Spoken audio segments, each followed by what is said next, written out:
So matapos nga pong ibunyag ng WBC welterweight champion Ryan Garcia na ang British boxing superstar umano na si Conor Benn ang kanyang sunod na makakalaban sa September 12, kaya naman mainit na itong pinag-uusapan ng mga boxing analyst at maging ng mga dating kampiyon sa Amerika.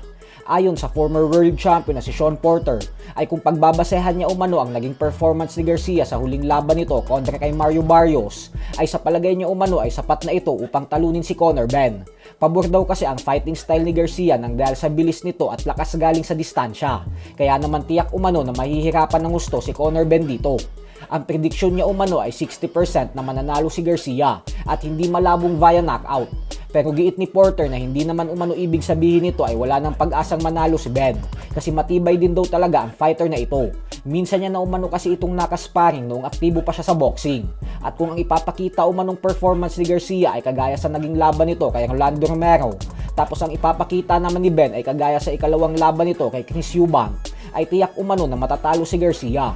Habang si Timothy Bradley Jr. naman ay simple lang ang naging sagot at prediksyon, at yan ay mananalo si Garcia via knockout. Ganun pa man ay wala pa pong inilalabas na official announcement ang mga promoters patungkol sa nasabing laban, at bagkus tanging si Garcia pa lamang ang nag-aanunsyo nito.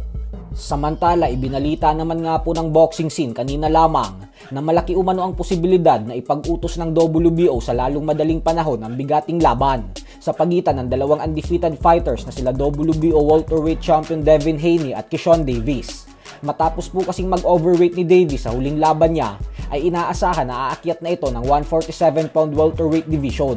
Kaya naman ipag-uutos umano ng WBO na depensahan ni Haney ang kanyang titulo kay Davis sa buwan ng Agosto. Sa kabilang banda naman mga idol ay kung atin nga pong matatandaan, ay nitong nakalipas na linggo lamang ay lumalabas bilang heavy underdog ang ating pambato na si General Casimero para sa kanyang laban kontra kay Luis Neri sa Sabado, kung saan 29% lang ang tsansa nitong manalo dahil ang taya mong 1,000 pesos ay pag nanalo 3,900 pesos ang babalik sa'yo.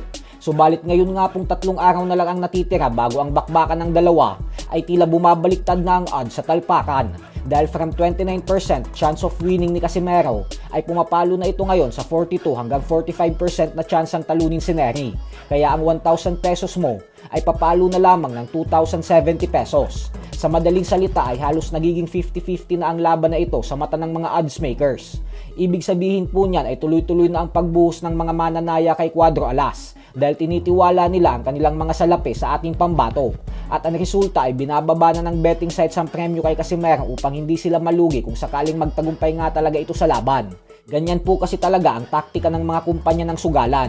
Hindi ibig sabihin na mas magaling kang fighter ay ikaw na agad ang lalabas bilang yamado, dahil bumabase ang lalabas na yamado kung kanino mas maraming tumatalpak na mananaya. Sa mga naghahanap naman po ng matatayaan ay mag-send lang ng message sa ating official Facebook page na Sports Talk PH. So hanggang dito na lang po muna tayo mga idol.